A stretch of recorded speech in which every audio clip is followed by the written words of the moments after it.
ನಮಸ್ಕಾರ ಎಲ್ರಿಗೂ Raghavendra academy YouTube ಚಾನಲ್ಗೆ ತಮ್ಮೆಲ್ಲರಿಗೂ ಸ್ವಾಗತ. ಇವತ್ತಿನ ವಿಡಿಯೋದಲ್ಲಿ ಜಿಲ್ಲಾ ನ್ಯಾಯಾಲಯ ಮೈಸೂರು 2026ರಲ್ಲಿ ನೇಮಕಾತಿಯನ್ನು ಬಿಡುಗಡೆ ಮಾಡಿದ್ದಾರೆ. ನೀವು ಜಸ್ಟ್ 10th ಪಾಸ್ ಆಗಿದ್ರೆ ಸಾಕು ಈ ಹುದ್ದೆಗಳಿಗೆ ಅರ್ಜಿಯನ್ನು ಸಲ್ಲಿಸಬಹುದು. ಒಟ್ಟು 93 ಪೋಸ್ಟ್ಗಳಿದ್ದಾವೆ. ಅವು ಯಾವ ಪೋಸ್ಟು, ಏನೆಲ್ಲ ಕ್ವಾಲಿಫಿಕೇಶನ್ ಇರಬೇಕು, ಪ್ರತಿಯೊಂದು ಮಾಹಿತಿಯನ್ನು ಇವತ್ತಿನ ವಿಡಿಯೋದಲ್ಲಿ ತಿಳಿಸ್ಕೊಡ್ತಾ ಹೋಗ್ತೇನೆ. ಇದುವರೆಗೆ ನಮ್ಮ ಚಾನಲ್ಗೆ ಯಾರು ಸಬ್ಸ್ಕ್ರೈಬ್ ಮಾಡಿಲ್ಲ, ದಯವಿಟ್ಟು ಸಬ್ಸ್ಕ್ರೈಬ್ ಮಾಡಿಕೊಳ್ಳಿ. ಹಾಗೆ ಈ ವಿಡಿಯೋನ ಆದಷ್ಟು ನಿಮ್ಮ ಎಲ್ಲ ಸ್ನೇಹಿತರಿಗೆ ಶೇರ್ ಮಾಡಿ ಅಂತ ಹೇಳ್ತಾ ಇವತ್ತಿನ ವಿಡಿಯೋದಲ್ಲಿ ಸಂಪೂರ್ಣ ಮಾಹಿತಿಯನ್ನು ತಿಳಿಸ್ಕೊಡ್ತಾ ಹೋಗ್ತೇನೆ. ಬನ್ನಿ ಇವತ್ತಿನ ವಿಡಿಯೋನ ಶುರು ಮಾಡೋಣ. ಮೊದಲನೆಯದಾಗಿ ನೋಟಿಫಿಕೇಶನ್ ಬಂದಿದ್ದು ಮೈಸೂರು ಡಿಸ್ಟಿಕ್ ಕೋರ್ಟ್. ಹೌದಾ, ಮೈಸೂರಿನ ನ್ಯಾಯಾಲಯದಿಂದ ನೋಟಿಫಿಕೇಶನ್ ಬಂದಿದೆ. ಒಟ್ಟು 93 ಪೋಸ್ಟ್ಗಳಿದ್ದಾವೆ ಅಲ್ಲಿ. ಹೌದಾ, ಯಾವ್ಯಾವ ಪೋಸ್ಟ್ಗಳಿದ್ದಾವೆ? ಒಂದು ಪ್ಯೂನ್ ಪೋಸ್ಟ್ ಇದೆ, ಹಾಗೆ ಸ್ಟೆನೋಗ್ರಾಫರ್ ಗ್ರೇಡ್ 3 ಅಂತ 2 ರೀತಿಯ ಪೋಸ್ಟ್ಗಳಿದ್ದಾವೆ. ಹೌದಾ, ಅದರ ಕುರಿತು ಸಂಪೂರ್ಣ ಮಾಹಿತಿಯನ್ನು ಹೇಳ್ತಾ ಹೋಗ್ತೇನೆ. ಮೊದಲನೆಯದಾಗಿ ಯಾವಾಗ ನಾವು ಅರ್ಜಿಯನ್ನು ಸಲ್ಲಿಸಬೇಕು, ಯಾವಾಗಿಂದ ಅರ್ಜಿಯನ್ನು ಸಲ್ಲಿಸಬೇಕು ಅಂದರೆ 28/4/2026 ಅಂದರೆ ಏಪ್ರಿಲ್ 28ರಂದು ಅಪ್ಲಿಕೇಶನ್ ಹಾಕೋಕೆ ಡೇಟ್ ಸ್ಟಾರ್ಟ್ ಆಗಿದೆ ಆಲ್ರೆಡಿ. ಯಾವಾಗ ಲಾಸ್ಟ್ ಕೊನೆಯ ದಿನಾಂಕ ಯಾವಾಗ ಅಂದರೆ 31 ಮೇ ಮಂತ್ ಪೂರ್ತಿ ಇದೆ ನಿಮಗೆ ಅಪ್ಲಿಕೇಶನ್ ಹಾಕೋಕೆ. ಫುಲ್ ಟೈಮ್ ಇದೆ, ನೀವು ಈಸಿಯಾಗಿ ಅರ್ಜಿಯನ್ನು ಸಲ್ಲಿಸಬಹುದು. ಹೌದಾ, ಇನ್ನು ನೆಕ್ಸ್ಟ್ ನೋಡೋದಾದರೆ ಯಾವ್ಯಾವ ಪೋಸ್ಟ್ಗಳಿಗೆ ನೋಟಿಫಿಕೇಶನ್ ಆಗಿದೆ ಅಂತ. ಒಂದನೇದ್ದು ಪ್ಯೂನ್ ಪೋಸ್ಟ್. ಒಟ್ಟು 75 ಪ್ಯೂನ್ ಪೋಸ್ಟ್ಗಳಿಗೆ ನೋಟಿಫಿಕೇಶನ್ ಆಗಿದೆ. ಹೌದಾ, 75 ಪ್ಯೂನ್ ಪೋಸ್ಟ್ಗಳಿಗೆ ನೋಟಿಫಿಕೇಶನ್ ಆಗಿದೆ. ಹಾಗೆ ಪ್ರೊಸೆಸ್ ಸರ್ವರ್ ಅಂತ ಒಂದು 11 ಪೋಸ್ಟ್ಗಳಿದ್ದಾವೆ. ಕಾಪಿ ಲಿಸ್ಟ್ ಅಂತ ಬರುತ್ತೆ, ಕಾಪಿಸ್ಟು ಅದು 3. ಹಾಗೆ ಸ್ಟೆನೋಗ್ರಾಫರ್ ಗ್ರೇಡ್ 3 4 ಪೋಸ್ಟ್ಗಳು. ಒಟ್ಟು ಸುಮಾರು 90 ಮೇಲೆ ಪೋಸ್ಟ್ಗಳಿದ್ದಾವೆ. ಇದರಲ್ಲಿ ಎಜುಕೇಷನ್ ಕ್ವಾಲಿಫಿಕೇಷನ್ ಏನೇನಿರಬೇಕು?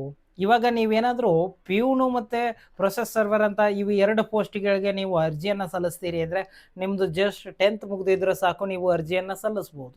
ಹೌದಾ, ನೀವು 10th ಮುಗಿಸಿದ್ರೆ ಸಾಕು, ಈಸಿಯಾಗಿ ನೀವು ಅಪ್ಲಿಕೇಶನ್ ಹಾಕ್ಬೋದು. ಹಾಗೆ ನೀವೇನಾದರೂ ಕಾಪಿಸ್ಟು ಹಾಗೆ ಈ ಯಾವುದಿದು ಸ್ಟೆನೋಗ್ರಾಫರ್ ಗ್ರೇಡ್ 3 ಈ ಹುದ್ದೆಗೆ ಅರ್ಜಿಯನ್ನು ಸಲ್ಲಿಸ್ತೀರಿ ಅಂದರೆ ನಿಮ್ಮದು ಸೆಕೆಂಡ್ PUC ಆಗಿರಬೇಕು.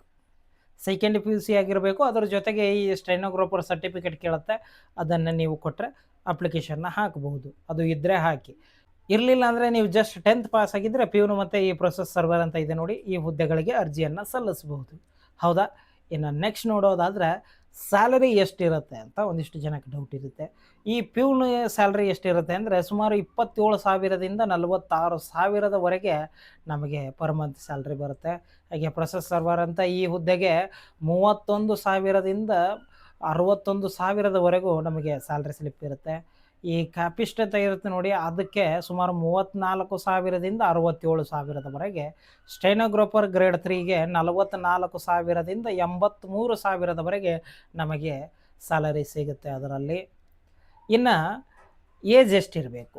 ಸರ್ ನಮ್ಮದು 10th ಇದೆ, ನಾವು ಅಪ್ಲಿಕೇಶನ್ ಹಾಕ್ತೀವಿ ಅಂದರೆ ಎಷ್ಟು ಏಜ್ ಲಿಮಿಟ್ ಇರಬೇಕು? ನಿಮ್ಮದು ಮಿನಿಮಮ್ 18 ವರ್ಷ ಇರಬೇಕು. ಹೌದಾ, 18 ವರ್ಷ ಇರಬೇಕು. ಮ್ಯಾಕ್ಸಿಮಮ್ ಅಂದರೆ 40 ವರ್ಷ. ಇದು ಜನರಲ್ದವ್ರು. ಮ್ಯಾಕ್ಸಿಮಮ್ ಅಂದರೆ 40 ವರ್ಷ. ನಮ್ದು ಇನ್ನೂ ಜಾಸ್ತಿ ಇದೆ, ನಾವು OBC ಇದ್ದೀವಿ ಅಂತಂದರೆ ಏಜ್ ರಿಲ್ಯಾಕ್ಸೇಷನ್ ಸಹ ಇರುತ್ತೆ. SC/ST ಕ್ಯಾಟಗರಿ 1 ಅವರಿಗೆ 5 ವರ್ಷ. ನೀವೇನಾದರೂ ಕ್ಯಾಟಗರಿ 1 ಮತ್ತು 2A 2B 3B OBC candidate ಆಗಿದ್ದರೆ 3 ವರ್ಷ, PWD ಕ್ಯಾಂಡಿಡೇಟ್ ಆಗಿದ್ದರೆ 10 ವರ್ಷ. ಹೌದಾ, ಇಷ್ಟು ಏಜ್ ಲಿಮಿಟ್ ಇರುತ್ತೆ. ಹೌದಾ, ಇನ್ನು ಸರ್ ನಮ್ಮದು ಏಜು ಬರುತ್ತೆ, ನಮ್ಮ 10th ಪಾಸ್ ಆಗಿದ್ದೀವಿ, ನಾವು ಅರ್ಜಿಯನ್ನು ಸಲ್ಲಿಸ್ತೀವಿ, ಫೀ ಎಷ್ಟು ಅಂತ ಹೇಳಿ ಅಂದರೆ ಒಂದೊಂದು ಪೋಸ್ಟ್ಗೆ ಒಂದೊಂದು ರೀತಿಯ ಏನಿದ್ದಾವೆ ಫೀ ಇದ್ದಾವೆ. ಇದರಲ್ಲಿ ನೀವೇನಾದರೂ ಪ್ಯೂನ್ ಪೋಸ್ಟ್ಗೆ ಅರ್ಜಿಯನ್ನು ಸಲ್ಲಿಸ್ತೀರಿ ಅಂದರೆ ಜನರಲ್ ಕ್ಯಾಂಡಿಡೇಟ್ಗಳಿಗೆ 200, OBC ಕ್ಯಾಂಡಿಡೇಟ್ಗಳಿಗೆ 100 ರೂಪಾಯಿ ಇರುತ್ತೆ. SC/ST ಅವರಿಗೆ ಯಾವುದೇ ರೀತಿ ಫೀ ಇರಲ್ಲ. SC/ST ಕ್ಯಾಂಡಿಡೇಟು ಮತ್ತು PH ಕ್ಯಾಂಡಿಡೇಟ್ ಯಾರು ಇರ್ತಾರೆ ನೋಡಿ, ಎಲ್ಲರೂ ಹಾಕಿ. ಹೌದಾ, ನೋಡೋಣ. ಫ್ರೀ ಇರುತ್ತೆ, ಇದು ಯಾವುದೇ ರೀತಿ ಫೀ ಇರಲ್ಲ. ಎಕ್ಸಾಮ್ ಫೀ ಜಸ್ಟ್ ಇದು 2A 2B ಅವ್ರಿಗೂ ಸಹ ಜಸ್ಟ್ 100 ರೂಪೀಸ್ ಇರುತ್ತೆ, ಹಾಕಿ. ಇನ್ನು ನೀವೇನಾದರೂ ಪ್ರೊಸೆಸ್ ಸರ್ವರ್ ಪೋಸ್ಟ್ಗೆ ಹಾಕ್ತೀನಿ ಅಂದರೆ 300 ರೂಪಾಯಿ ಜನರಲ್ದವರಿಗೆ, 150 OBC, SC/ST ಅವರಿಗೆ ಯಾವುದೇ ರೀತಿ ಫೀ ಇರಲ್ಲ. ಇವು ಎಲ್ಲ ಸೇಮ್ 300 ರೂಪೀಸ್ ಜನರಲ್ಲು, 150 ರೂಪಾಯಿ OBC ಕ್ಯಾಂಡಿಡೇಟ್ಗಳಿಗೆ ಇರುತ್ತೆ. SC/ST ಅವರಿಗೆ ಯಾವುದೇ ರೀತಿ ಏನಿರಲ್ಲ, ಎಕ್ಸಾಮ್ ಫೀ ಇರಲ್ಲ. ಇಷ್ಟೆಲ್ಲ ಈ ಹುದ್ದೆಗಳ ಬಗ್ಗೆ ನೋಡಿದ್ರಿ. ಇನ್ನು ಇದರ ಸೆಲೆಕ್ಷನ್ ಪ್ರೊಸೆಸ್ ಯಾವ ಥರ ಇರುತ್ತೆ ಅಂದರೆ, ಸೆಲೆಕ್ಷನ್ ಪ್ರೊಸೆಸ್ಸು ಅವರು ಯಾವುದೇ ಥರ ಎಕ್ಸಾಮ್ ಇಡಲ್ಲ, ಇಂಟರ್ವ್ಯೂ ಮಾಡ್ತಾರೆ. ಅಂದರೆ ನೀವು ಅಪ್ಲಿಕೇಶನ್ ಹಾಕೋದು ಡೈರೆಕ್ಟಾಗಿ ಕೋರ್ಟ್ಗೆ ಹೋಗಿ ಇಂಟರ್ವ್ಯೂ ಕೊಡೋದು, ಅಲ್ಲಿ ಸೆಲೆಕ್ಟ್ ಆದರೆ ಆಯಿತು, ಮುಗೀತು, ನಿಮ್ಮದು ನೌಕರಿ ಆಗುತ್ತೆ. ಈ ಥರ ಇರುತ್ತೆ.